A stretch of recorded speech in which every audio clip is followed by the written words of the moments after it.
बिस्मिल्लाहिर्रहमानिर्रहीम। अस्सलाम वालेकुम नाज़रीन। तो आज मैं आपके साथ शेयर करने लगी हूँ एक बड़ी मज़ेदार सी रेसिपी जो बच्चे और बड़े बहुत ही शौक़ से खाते हैं। आज मैं आपको सिखाऊंगी देसी वाइट पुलाव। मैं आपको सिखाने लगी हूँ जिसकी बहुत ही अच्छी रेसिपी और बहुत ही आसान रेसिपी आपके साथ शेयर करने वाली हूँ।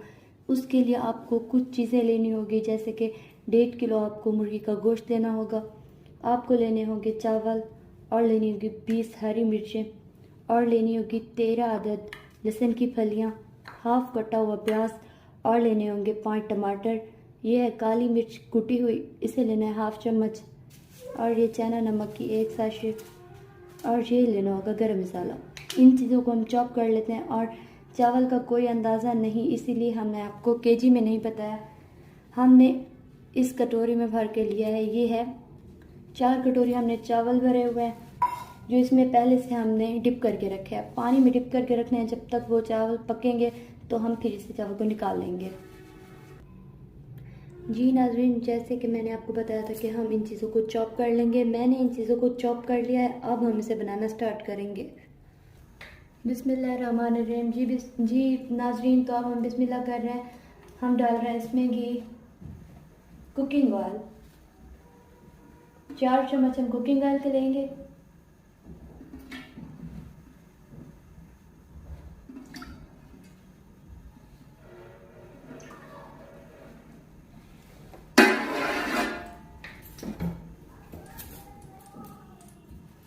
जी नाज़रीन, तो अब हम इस घी को थोड़ा गर्म कर लेंगे और उसके बाद इसमें ऐड करेंगे प्याज।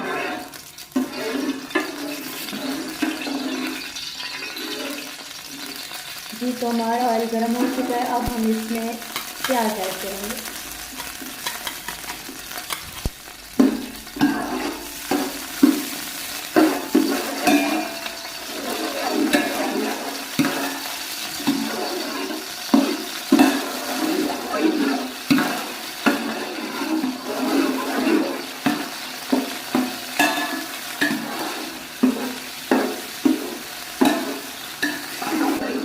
जी नाज़रीन, तो देखिए ये प्याज बिल्कुल ज़्यादा ब्राउन नहीं हो देंगे क्योंकि हमारा वाइट पुलाव है। ये देखिए बिल्कुल हल्के हल्के ये ब्राउन हुए हैं, बिल्कुल वाइट शक्ल की तरह। अब इसमें हम ऐड करेंगे टमाटर।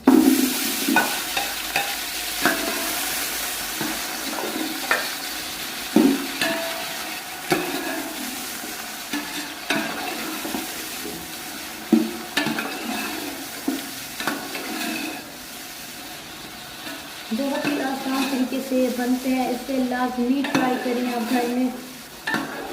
बहुत मज़े का वाइट पुलाव बनता है ये।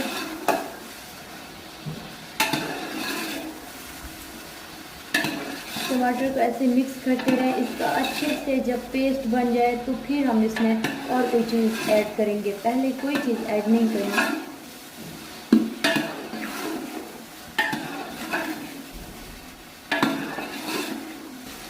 जी नाज़रीन, तो अब हम इसमें ऐड करेंगे ये जो गरम मसाला रखा हुआ था हमने। अभी अच्छे से पेस्ट नहीं बना, इसका पहले ही ऐड करना है ताकि ये अच्छे से मिक्स हो जाए।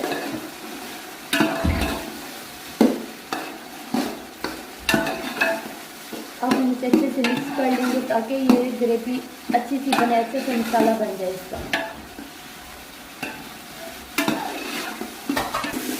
जी नाज़रीन, तो देखिए ये मसाला हमारा अच्छे से बन जाए, लेकिन ये बिल्कुल अच्छे से पेस्ट बन जाए तो हम इसमें ये थोड़ा सा लग ना जाए, इसलिए इसमें थोड़ा सा पानी ऐड करेंगे।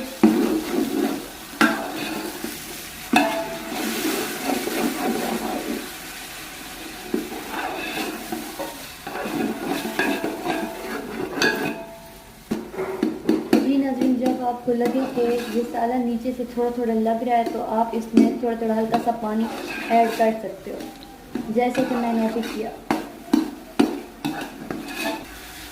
जी नाज़रीन, तो ये देखिए हमारा मसाला अच्छी तरह से बनता जा रहा है। अब हम इसमें ऐड करेंगे दही।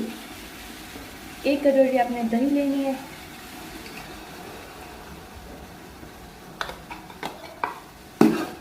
अब दही को आपने अच्छे से इसे मिक्स कर लेना है।